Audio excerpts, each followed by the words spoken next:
This is ABC7 News at 7, your Suncoast News. We're here for you. Just depends on the country, the circumstances, and every situation is treated differently. I learned early on that I needed to be patient. Two Suncoast men, both wanted for murder, caught in other countries. How long does it take to get them stateside? Good evening, everyone. I'm Alan Cohen, and welcome to ABC 7 at 7.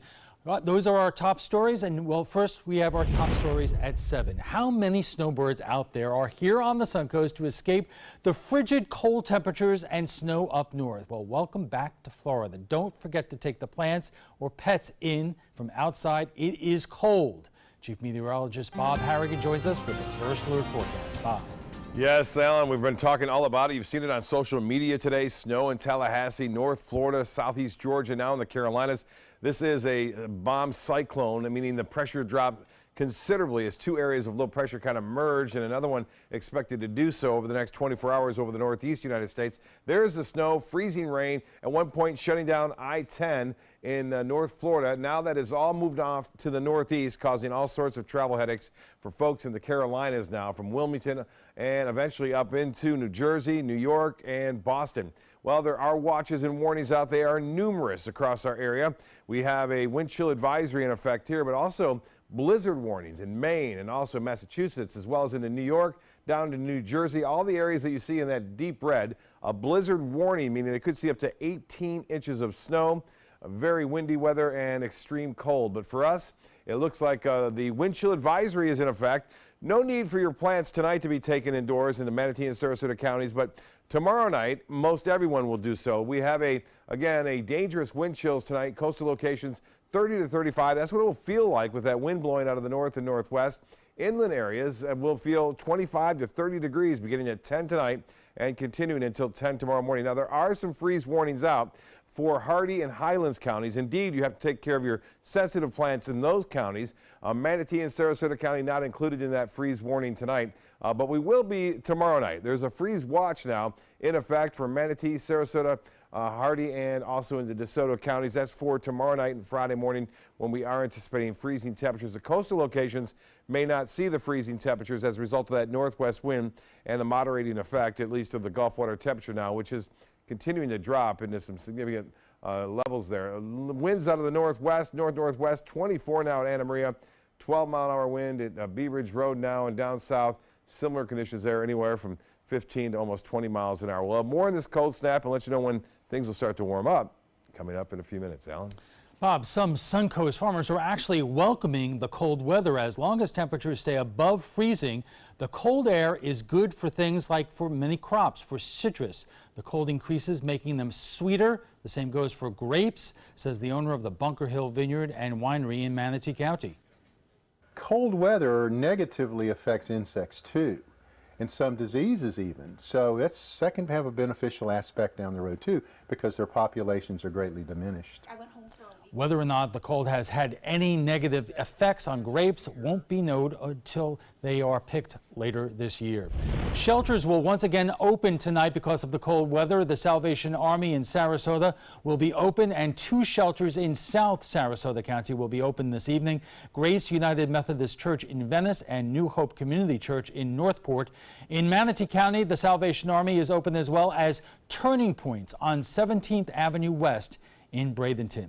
Cold temperatures combined with moisture in the air caused snow, sleet, and freezing rain to fall across parts of North Florida this morning. Interstate 10 was closed for most of the morning between Tallahassee and the town of Live Oak to the east, while several school districts and universities canceled classes due to the weather. The last measurable snowfall in Tallahassee happened in 1989. Kids enjoyed their day off from school and played in the snow. I was excited and happy because I've never seen actual snow before, like actual snow falling down, so it was pretty cool. Schools and universities should reopen tomorrow. Florida's annual legislative session begins next week, and lawmakers are addressing a number of issues. One of the top priorities is a House bill that would make texting and driving a primary offense. Currently, Florida's law says texting is only a secondary offense. Law enforcement officers must see another law violation, such as speeding or illegal lane changing, before citing a driver for texting. According to the Florida State Trooper, Ken Watson, Florida has some of the most dangerous roads in the country. He says passing the bill is critical for saving lives. Any tool that we can have that will help educate the public, it will help us make the roads a little bit safer, is something that we want to see. Florida is only one of 7 states that does not allow police to pull over someone just for texting. A Bradenton resident is under arrest for allegedly injecting Botox into hundreds of patients in the bedroom of her home. Diane Danko was arrested for practicing cosmetology without the proper certification. According to police, Danko has been performing Botox injections and possibly other services at her makeshift doctor's office in her home since 2011. During a search, officers found hundreds of medical records and supplies, including vials of counterfeit injections, morphine pills, and a skin science machine. First, I was really shocked to find it in our neighborhood. Never had any problems like that here. Police say they are looking for patients or victims to come forward. As for Danka, she was released on bond. A woman who served as a juror in a high-profile murder case is claiming she was pressured to go along with a guilty verdict for racial reasons. Leslie Heller took the stand this morning at a hearing, testifying about her experience as a juror during the murder trial of Jimmy McNear. She came to believe a black defendant couldn't receive a fair trial. When the verdict was being read, I was crying. I never thought that I would allow another person to make me think twice or make me change my mind to get the heck out of that room. Prosecutors claim there is no reason to interview any other jurors. The court is planning to move forward with McNear's sentencing. The issue of red light cameras is once again being taken up in Bradenton City Council. Members heard from the police department about a new red light camera program. Under the new system, if a car runs a light as it is turning from yellow to red, the system will lock all lights in red to give extra seconds for the car to make it through the intersection. It is supposed to cut down on accidents. Still to come, on the lam overseas, the challenge of extraditing accused killers on the Suncoast, seeking refuge in other countries.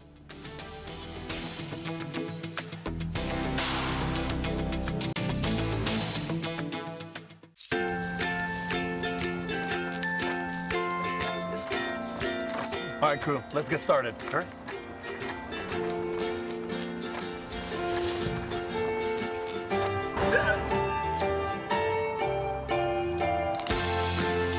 Don't ignore the law. You must call 811 at least 2 to 3 days before any digging project so you can avoid hitting our essential buried utilities. For digging projects big or small, make the call to 811.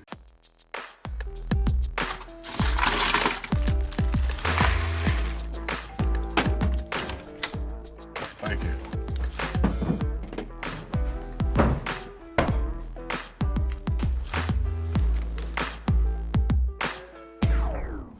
You got a king? Go fish! In your face, in your face, It only takes a moment to make a moment. Take time to be a dad today. Soldiers in the Army National Guard serve to give back to their country and communities. Their part-time commitment qualifies them for an array of benefits, such as affordable health and life insurance benefits, education benefits, including tuition assistance, student loan repayment, and GI Bill programs, a retirement plan based on part-time service, and VA home mortgages. Visit NationalGuard.com to learn more about all the benefits available in the Army National Guard. Performing on stage takes mental and physical preparation. But one thing I never thought to prepare for was cervical cancer. 91% of cervical cancers are caused by the human papillomavirus, or HPV. The good news is there are vaccines that can protect you or your children from cancer. I survived my cancer, but you can stop cancer before it starts. Talk to your doctor and go to thinkaboutthelink.org to learn more. Invest in Kids is a $7.5 million project to build a new Boys and Girls Club in South Manatee County. I'm Caleb Grimes, and I was a club kid. It's where I learned important life lessons, leadership, integrity, responsibility, and baseball. Thousands of kids attend the Boys and Girls Clubs, and after years of use, their club is slowly falling apart. Help us invest in kids. Make your donation today. Thank you. Watch Good Morning Suncoast on ABC7, weekdays starting at 5. Two local cases are highlighting the difficulty of extraditing accused criminals when they flee the country. Sometimes they wait for years for extradition. What takes so long? ABC7's Jess Dowdrick joins us to explain. Jess. Alan, it's not often that law enforcement here on the Suncoast deals with international extradition, but it's happened twice recently. The process is long and it's complicated, leaving families waiting years for justice. Two wanted fugitives in Manatee County have been arrested overseas in recent weeks. Both men waiting to be extradited back to America. First, Andres Cavazos, a man wanted for murdering his ex-girlfriend, Jasmine Catano. Authorities learning he flew to Colombia the same day that Catano was found dead. In July, 13 months after the murder, Cavazos was captured in Colombia, now waiting to be extradited to America. A second case is that of Thomas Gross. He stole my young mother from me, and that is unforgivable. Gross wanted for stabbing his mother, 78-year-old Ina Gross, to death. She was found dead inside of the garage of her Lakewood Ranch home in January of 2012. He was charged with the murder in 2014. Then, finally 6 years after the killing, just last month, Gross was arrested in Israel. I learned early on that I needed to be patient. Gross's sister, Ellen Girth, says Thomas never fled to Israel. Instead, he's a dual citizen and had been happily living with his wife and family before the arrest. He needs to pay the price, and being incarcerated is justice. Being extradited to the United States and being sentenced is justice. Unfortunately, the process is still far from over, although there were a few new developments in the case this week. Tom has been denied bail, and that he will remain in Israeli jail during the extradition process. Gross does have the option to appeal. As far as his sister Girth understands, at the end of February, Gross will have an extradition hearing where the Israel courts will decide if and when he will be extradited to the United States. I've been especially impressed by the Israeli authorities who, again, have been very open with me. Although Girth already waited 6 years for justice for her mother, the wait could be years more. Extraditions take time. It could take 30 days or it could take several years. It just depends on the country, the circumstances, and every situation is treated differently. And they happen more often than you think. I can tell you from my experience, I've been in federal law, well, I was in federal law enforcement before retiring for over 33 years, and there's a lot of extradition requests that go in and out both ways, not only from the United States to another country, but also individuals that are in the United States that are wanted by other countries as well. How well American law enforcement and law enforcement overseas work together depends on the relationship that the countries and departments have. It's all about personalities and trying to work together for the common good of everyone. For America, we have federal agents all over the world. Like the FBI covers over 200 countries and territories throughout the world. So we always have embassies or consulates that we can reach out to for assistance of this nature. Once a local agency, like the Manatee County Sheriff's Office, for example, determines that a wanted fugitive is in another country, they'll contact federal law enforcement to get involved. They'll actually need to provide certain documentation from the courts. Whether or not the extradition can happen, first and foremost depends on if there is an extradition treaty between countries. And the United States does have treaties with over 100 different countries, but even then they're all slightly different. If and when the person is extradited, they'll face the criminal justice system in the jurisdiction where the crime was committed. So for the murder of Ina Gross, if Thomas Gross is extradited from Israel, he'll be tried in Manatee County. It's a long and complicated process, something that Girth now better understands. But justice for my mother has been worth waiting for, simply because I am convinced that there will be justice. The Sarasota County Sheriff's Office hasn't dealt with an extradition in years, and for Manatee County, 2 in the works is very unusual. Now, if either Gross or Colossos are extradited back to Manatee County, both of them will have to decide together, each country, how they will be transported and when. Jess, thank you. And coming up in a moment, an attorney, a private investigator, and they're not fleeing the trapezoid.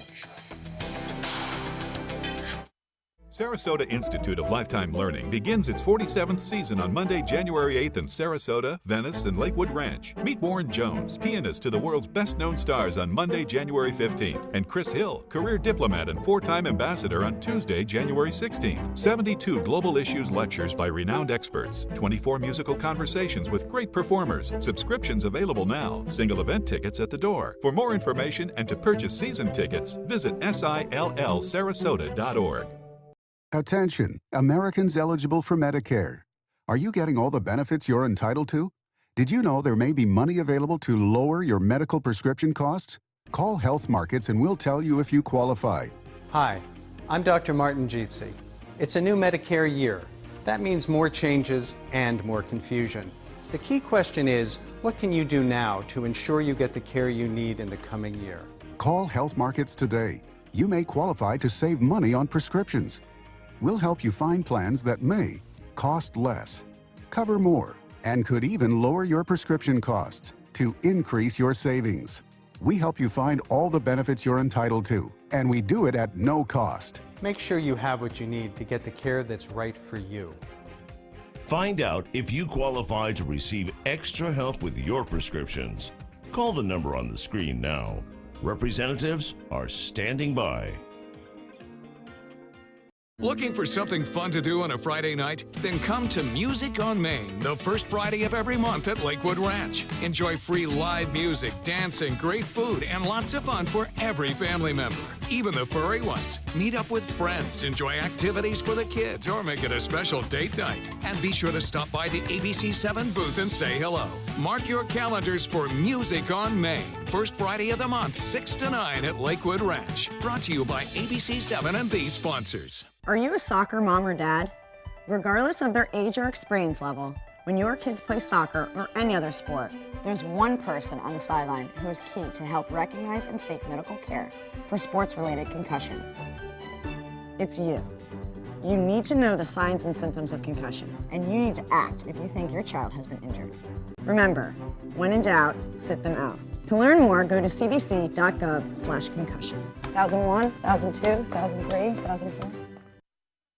And welcome back. It is rare on the Suncoast, but right now 2 local prosecutors are juggling with 2 cases with murder suspects on the lam overseas, and getting them back to face justice is not so easy. As we reported, one case involves Andre Colossos, who left the Suncoast after allegedly murdering his girlfriend, and Thomas Gross, now in custody in Israel after being charged with murdering his mother, Ina, in a garage of her Lakewood Ranch home. And joining us for more is private investigator Bill Warner and attorney Bjorn Brunvand, who is experienced with including the federal courts and extradition cases. Bjorn, how many cases have you dealt with where extradition is on the table? Well, it's not very frequent, but well, in drug cases, there's a lot of them, particularly coming out of Colombia. But I've dealt with them with people getting extradited from Europe, various places in Europe, both people that are my clients, but also people that are potential witnesses against my clients. And obviously then we like to rush the case to trial before they get here. Right. I would imagine that it's totally different when you're talking about country to country in terms of what the laws are there and what the politics is. Absolutely. And I mean, most of the countries, and both Colombia and Israel, do not generally impose the death penalty, except I think Israel has it for genocide, but for murder in general, the death penalty is not an option, and so that becomes a huge obstacle. The other problem for Israel is they want to protect their citizens, and it used to be that if you were a citizen of Israel, you would not be extradited. In fact, 1997, there was a case out of Maryland where a young man became a citizen after he was accused of murder, fled to Israel, became a citizen, and 2 years later, the Israeli courts refused to extradite him. And this is a country which is among our best friends that we give billions of dollars in aid to on a yearly basis, but when it comes to extradition, in some cases when the death penalty is on the cases, it's a non-starter. Absolutely. Bill, you are dealing currently with a number of extradition cases, one of them dealing with a local man who fled to the West Bank? Yes, Sam Mustafa. He basically stole $17.8 million from the IRS with a check scam back in 2012, 2013. He fled in 2013 before the sentencing. He was sentenced in 2014 to 20 years in prison. He had taken off his ankle bracelet and fled the United States. It appears from the emails, he sends me emails, we communicate, that he's in Ramallah on the West Bank. He threatens me once in a while, but sometimes he's been sending me emails on Christmas Eve, New Year's Day, wishing me Happy New Year. I mean, it's bizarre connection here, but the FBI's after him, and of course the U.S. Marshals after him too. And I would imagine, given our state with the Palestinian Authority right now, if you remember, the president says that the U.S. wants to move its embassy from Tel Aviv to Jerusalem. Our relations with the Palestinian Authority are pretty poor at this point. Well, forget it. They're not going to extradite him. Never happened. Would it have happened before this? No. Another thing, he's a member of one of the terrorist organizations over there, and he's very high up with them, which is also political. They're not going to get him. There's no way. And Bjorn, how often does this happen where suspects in major crimes are really kind of out of the reach of the extradition systems? I mean, with most civilized countries, I mean, ultimately, I think the extradition process works. It takes years, frequently, if it's litigated and contested, but most of the time it works. Israel is unique from some of the others. I would say Colombia, it's ultimately, he is going to be extradited back to the United States. Israel, it could go either way. They may decide to keep him. All right, we are just getting warmed up. We'll have much more on the extradition process right after we check the first alert weather. Stay with us. There's nothing like this trail in Alabama. It just goes from the northern part of the state to the southern part of the state. We see all kind of different terrains, great value, great fun. We've been coming for 18 years. We started off with a group of 8, grew to 12, and grew to 16. And we love it because where else can you get world-class golf courses with world-class accommodations? To be able to play these type of courses in this environment, and the difficulty keeps us coming back over and over and over again. So I kind of grew up all across the country. I come from 5 generations of military men. My dad is still active duty.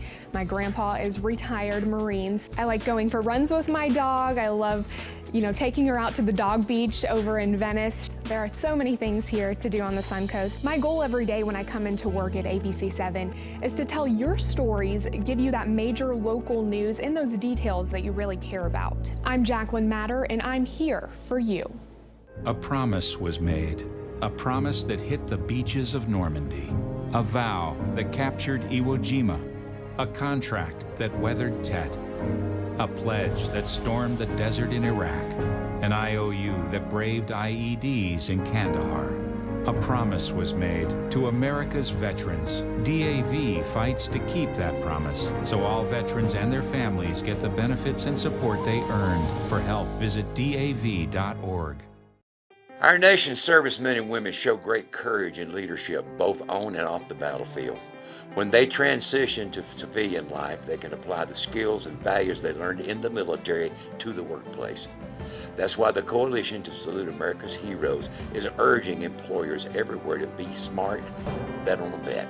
Hiring a veteran is also a great way to show your appreciation for them. To learn more, call 1-888-44-SALUTE. My name is Haley. I have Fragile X syndrome.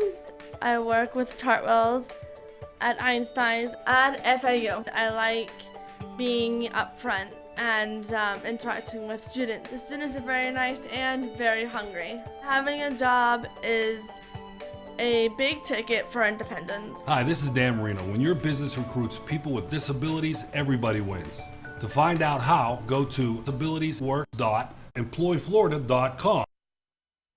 Welcome back. Our conversation on the extradition process continues right after we get a check on the First Alert forecast with Chief Meteorologist Bob Harrigan. Bob. Thanks, Alan. A nice sunny afternoon. We had some sunshine around, but a very chilly, very windy day, too.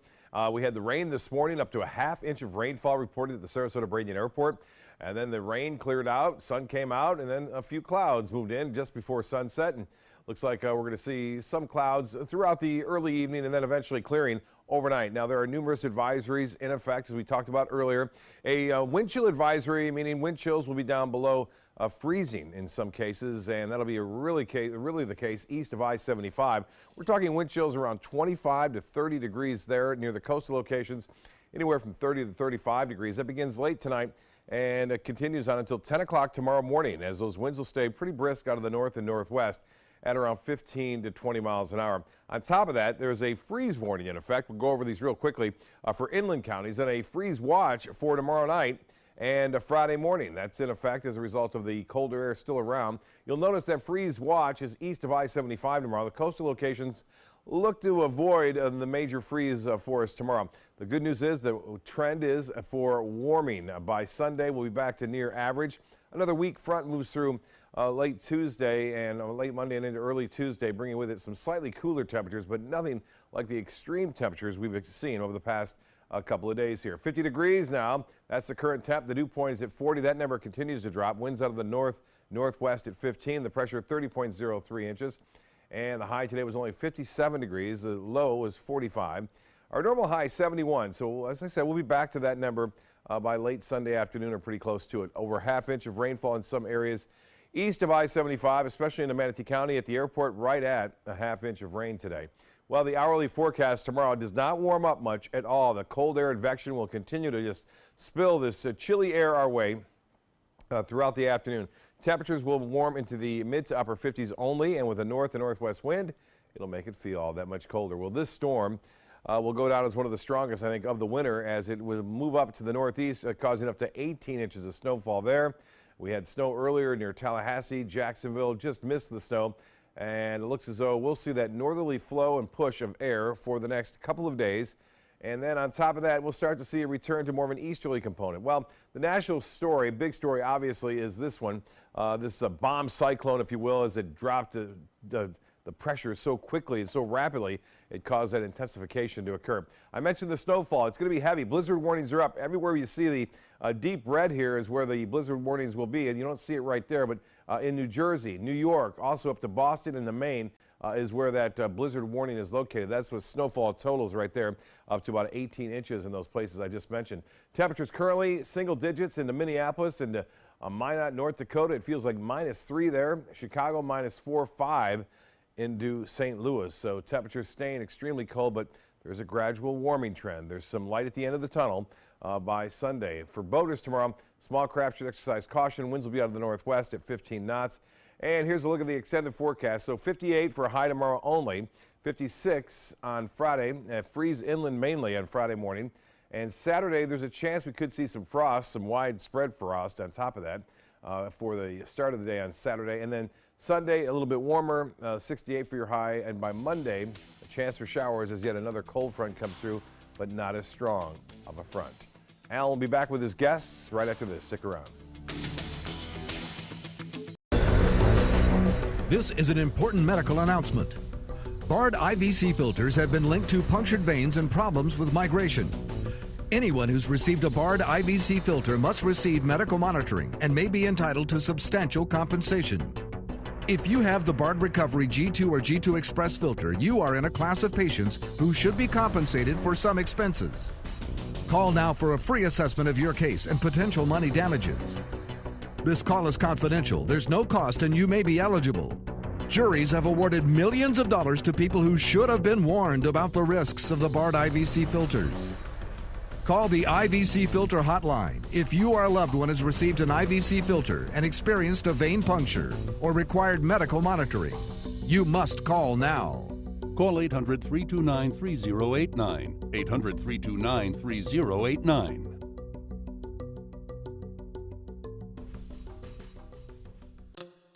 When it comes to drinking, what do you think moderation is? The U.S. Dietary Guidelines define moderation as up to 1 drink a day for women and up to 2 drinks a day for men. So what's a drink? The guidelines say a drink equals 12 ounces of beer, 5 ounces of wine, or a cocktail with 1.5 ounces of distilled spirits. Each contains the same amount of alcohol.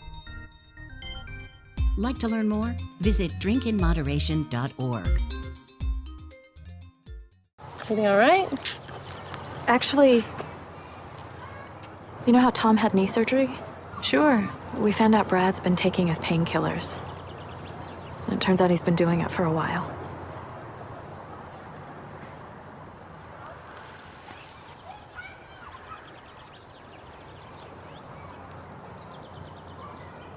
Most people don't know what to say about drugs, but we do. Visit us at drugfree.org. There was this big bruise on my friend's face. I didn't want to see it. I didn't want to think her own nephew could have hit her. I didn't want to see it. My mother's bank account was emptied, and a caregiver had taken control of it. I didn't want to see it. My father's refrigerator. There was hardly anything in it. That's unusual for him. It's tough to see that a senior citizen is being abused, physically, emotionally, sexually, or financially. Elder abuse is a crime. So see the signs. Stop the crimes. Welcome back. So what do you do when a suspect flees the U.S.? Local authorities are dealing with 2 cases, and extradition isn't so easy. Joining us for more is private investigator Bill Warner and attorney Bjorn Brunvan, who is experienced including the federal courts. Bjorn, I would imagine that there are certain crimes where suspects have fled overseas that authorities are not going to go after, and that they will go after. How are those decisions made? I think a lot of times it depends on the prosecutor. I mean, the same crime may be viewed by one prosecutor as one that's not worthy of pursuing, while another may chase people, using Facebook or other social media to actually locate them and bring them back. Generally, I think it is the more significant drug cases, the more significant fraud cases, and the murder cases that are generally going to be facing extradition regardless. Here's an interesting case. When I used to work in Connecticut, I reported on a case where a man shot somebody and was found guilty, and under the old law in Connecticut, you could stay out on bail waiting sentencing, and he took off. And the FBI was really aggressive about wanting to get him. They believed he was in South America or Mexico, but after 9/11, the attention of the FBI and the federal government was rightfully elsewhere, and they did not pursue searching for this convicted killer. How often does that happen? Well, I think it happened, and it certainly happened a lot during that time period. Has that changed? I think absolutely. They have more time now to pursue, fugitives throughout the world, and including fugitives who reside in countries where they're technically not subject to being extradited. They'll catch them at other airports in other countries. They get bored with being in Costa Rica, although it's a beautiful place, and they go across the border to Nicaragua, and next thing you know, the authorities are there waiting for them. So I think they seem to be very effective in pursuing fugitives. Bill, have you come across people who are charged with a crime or suspected of a crime and have fled the United States, and you find them on, of all places, Facebook or social media? Yes. And if you do that, I mean, what happens then? Well, yes. Yasser Saeed murdered his 2 teenage daughters 10 years ago, in fact, in 2008 in Dallas, Texas area. And he fled the United States. Recently, one of my contacts has sent me a link to a Facebook page in Cairo, Egypt, of the nephew of Yasser Saeed, who's on the FBI top 10 most wanted. And she said, you need to look at this photo. It appears to be Yasser Saeed with the nephew in Cairo. So I find the link, I go look at the link, and it sure looks like him. Everything matches, you know, the height, the weight, the mustache, the sunglasses. He always wears sunglasses, the watch, everything. And of course, I contacted the FBI right away in Tampa and also in Dallas, Texas office. And again, you know, it's a wait and see. It's a one-way street. I'll provide any information I find to law enforcement, and hopefully they can get this guy. Now, Egypt has a pretty liberal extradition treaty with the United States. They're one of the few Middle Eastern countries that do. So if they do find him, and also this brings into Interpol, the International Police Organization. They were involved in the arrest of Thomas Gross in Israel. So, you know, there's ways of getting these guys, one way or the other. Bjorn, what about our some of our best friends like the UK or Canada? Are they generally cooperative with authorities back here in the U.S.? They're generally cooperative, and I think, assuming that it's a valid extradition request, generally it's going to be recognized and it's going to be ordered. However, they do offer their citizens or their residents due process, and that can take years, from the lower courts all the way up through the appellate courts. Is there a strategy here for suspects overseas in terms of trying to wait the process out, or trying to get back and waive extradition and go to trial as quickly as possible? Absolutely. I mean, if you're facing murder charges, innocent or guilty, my thought would be that you're going to fight extradition unless you know that they, at the current time, have a problem as far as proving the case against them.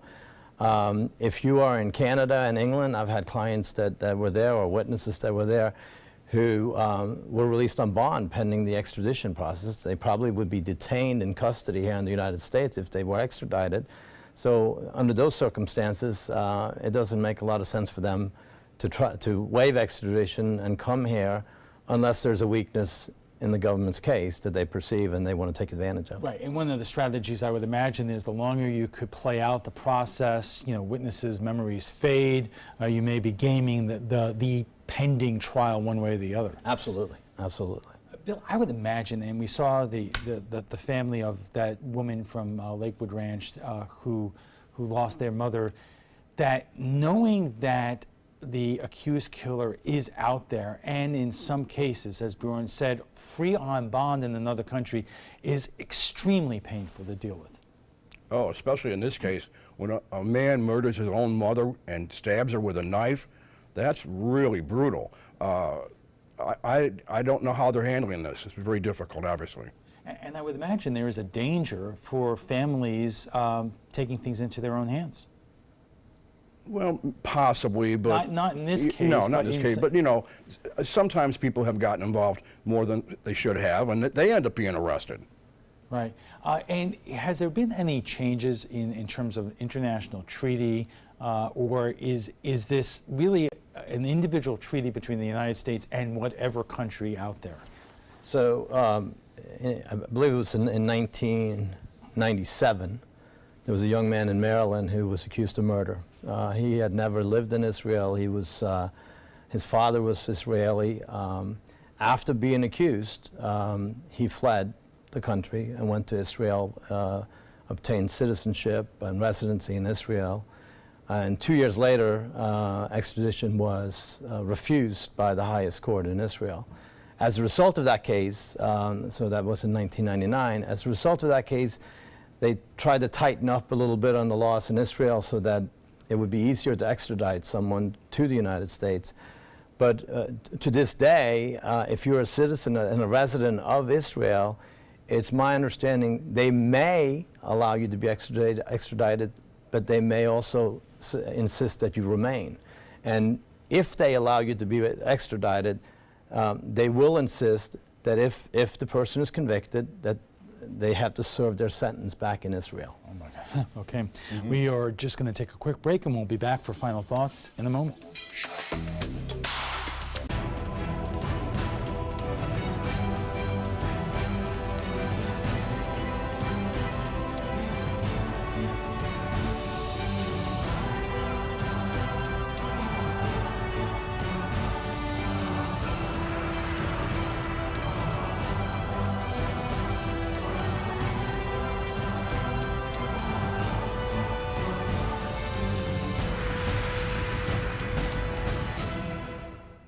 It's time to take a road trip. Alabama's got 100 road trips, and some will take you back in time to the Civil Rights Movement or even the Civil War.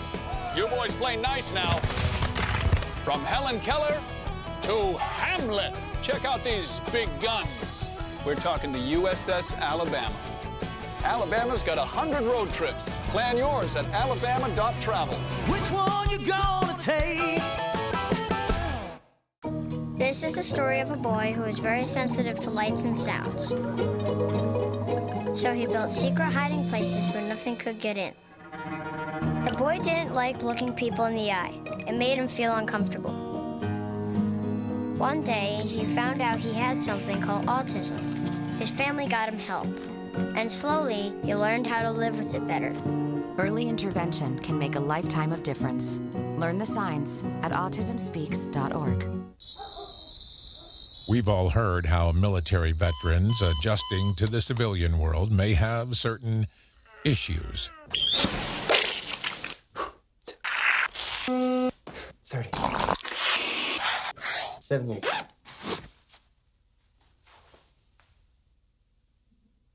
If only everyone had this issue. No matter what challenge they face, Easter Seals is here for America's veterans. Enjoy some of the best Suncoast restaurants on me. Just go to mysuncoast.com/dining, sign up for the newsletter if you haven't already, and you can win a $50 gift card to a restaurant in our area. We'll pick a winner each week, so go on our website and sign up now. And our guests join us right now for final thoughts. So I'm going to ask you to speculate here. We have two local cases, one involving Israel, one involving Colombia. Is one country more likely to extradite these murder suspects back to the U.S. quicker than the other? My guess would be that Colombia will probably act a little bit quicker than Israel. And how much time are we talking about? Years. So none of these cases really you get quick action about? I don't believe so. I think maybe 2 years would be the quickest from Colombia, and probably 3 or more for Israel would be my guess. Bill, we've been talking about international situations where there's an extradition, but there are people who flee to other states, other part of the country. Is it much simpler in terms of getting those suspects to come back? Oh, the United States? Sure. The U.S. Marshal gets involved if they're on the run, and they'll bring them back. But it's much easier in the United States, of course, obviously in another country. Sure. Right. And are there, in fact, a lot of cases where there are indictments on very serious criminal charges, Bjorn, that the United States and local authorities are never quite able to get a handle on suspects, even though they know exactly where they are? Certainly. I mean, there are places, and I think I mentioned earlier, Costa Rica, if you're married to a Costa Rican, you cannot be extradited. So there are places in the world where, as long as you remain within the confines of that jurisdiction, you will not be extradited. Okay, we'll have to leave it there, gentlemen. Thank you very much. Before we go, we want to share with you what some of you had to say about last night's show on the CHIP program. The CHIP program provides health insurance to children whose parents earn too much for them to be qualified for Medicaid, but too little for it to be affordable when offered coverage by an employer. Congress, rushing to pass the GOP tax plan, ran out of time to re-up the program. So now it appears the program will run out of money here in Florida by the end of the month. We went to Facebook to get your thoughts, and Colette says continuing this program should be a no-brainer. Unfortunately, our Congress can't seem to get anything accomplished sensibly. Diane says, why do we have Medicaid, Obamacare, and CHIP? How many programs do we need? So wasteful to have all these programs. And Joni says, that's the cost of living in a civilized society. You may not agree with everything, but we generally all agree not to let children die from a lack of health care. Well, if you'd like to join the conversation about tonight's topic, just visit our Facebook page at facebook.com/mysuncoast.com.abc7. And FYI, you can watch past discussions on demand. They're available on Apple TV, Amazon Fire, and Roku. And for the latest on local breaking news, don't forget to download the latest version of our app. If your current app doesn't work, it's expired. Just go to the App Store and re-download it by searching for WWSP or My Suncoast. We want to thank both our guests for being here today, Private Investigator Bill Warner and Attorney Bjorn Brunvan, who includes experience with the federal courts. When we return, we'll have a final look at your first alert weather. Plus, former White House Chief Strategist Steve Bannon is quoted in a new book with the inside scoop of life at the White House under President Donald J. Trump.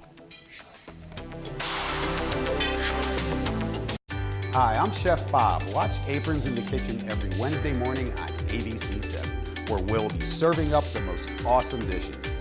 Then stop by your neighborhood Publix, pick up the recipe card and all the ingredients.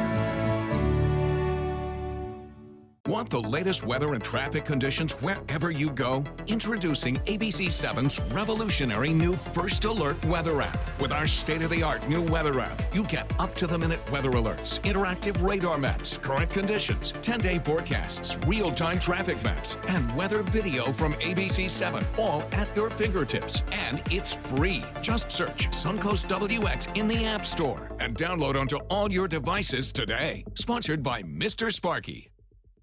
In life after the military, it's our duty as veterans to have each other's back. I'm retired Colonel Greg Gatson, and it's my mission to help you get the benefits and services you've earned. If you need to file a VA claim, remember these important steps. Submit an online claim through ebenefits.va.gov. Work with an accredited Veteran Service Organization, or VSO. And if you need to attend a VA claim exam, please go. Visit this website to learn what to expect. Here's today's job of the day. ABC7 is seeking an account executive to join our winning sales team. This is an outside sales position covering the Tampa DMA. Visit mysuncoast.com/job of the day to apply.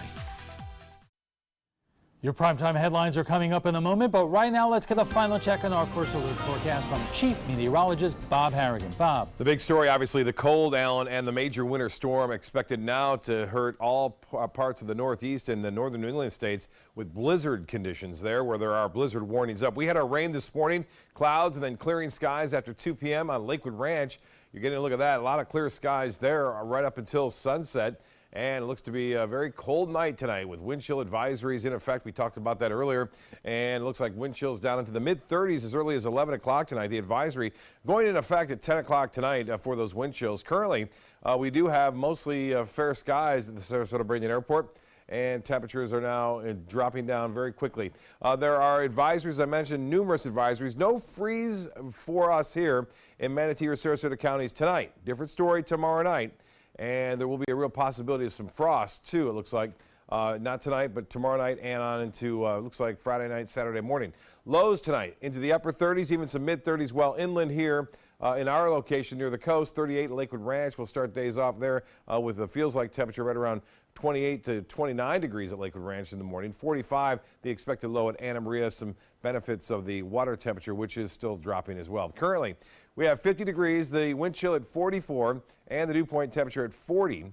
Winds are out of the north-northwest at 15, making it feel all that much colder out there. Tomorrow's hourly forecast, it will not warm up much at all tomorrow. Highs will be into the mid to upper 50s throughout the day.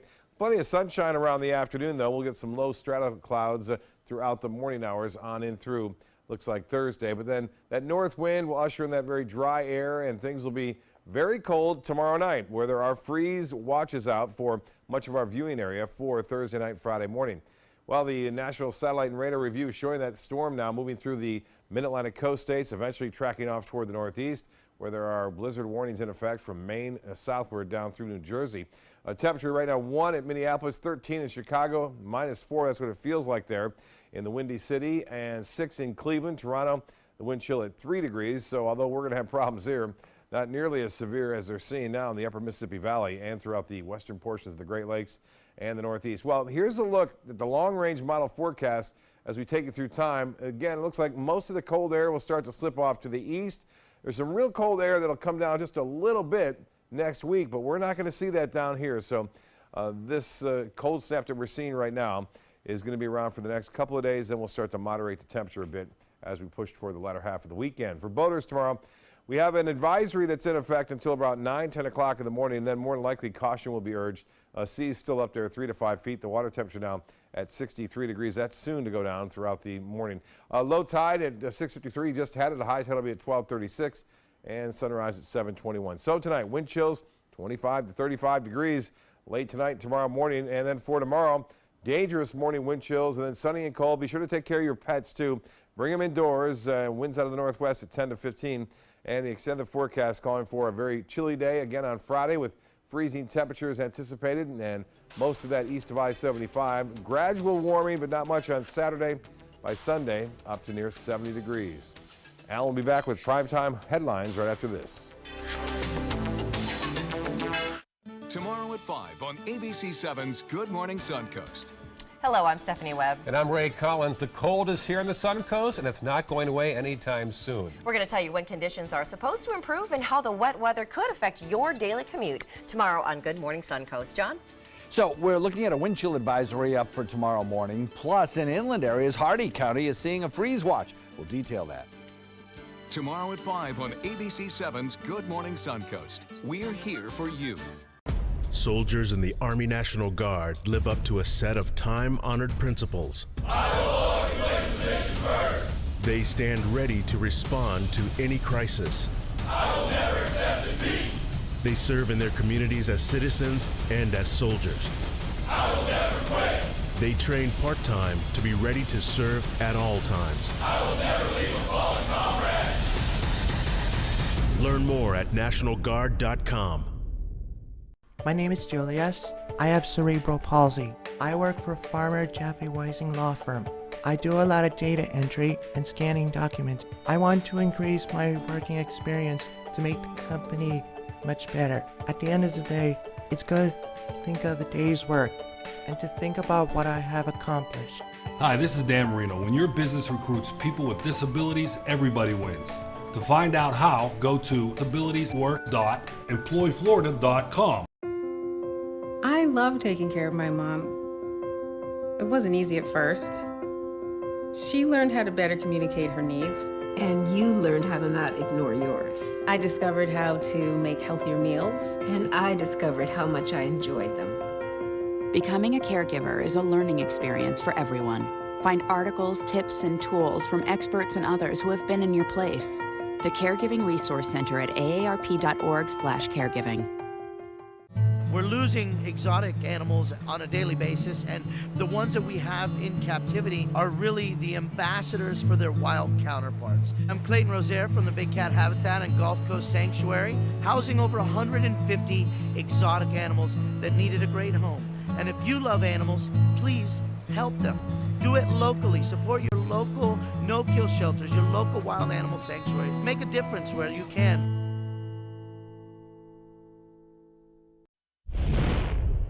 Checking primetime headlines, how many of you out there thought the second year of the Trump presidency would be less interesting?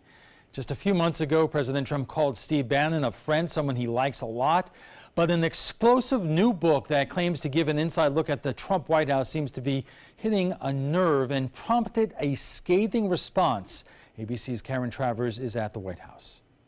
Fire and fury inside the Trump White House doesn't hit bookstores until next week, but it's hitting Washington like a tidal wave. Treasonous and unpatriotic. That's how Steve Bannon allegedly described the 2016 meeting at Trump Tower between the president's son, his son-in-law, his then campaign manager, and a group of Russians who promised damaging information about Hillary Clinton. Bannon told author Michael Wolff he believes Donald Trump Jr. brought the Russians in to see his father after their meeting, and he thinks at the conclusion of the Russia investigation will be all about money laundering. The president firing back with an aggressive statement, saying of Bannon, quote, when he was fired, he not only lost his job, he lost his mind, and that the Breitbart executive chairman, quote, only pretends to have had influence to fool a few people with no access and no clue whom he helped write phony books.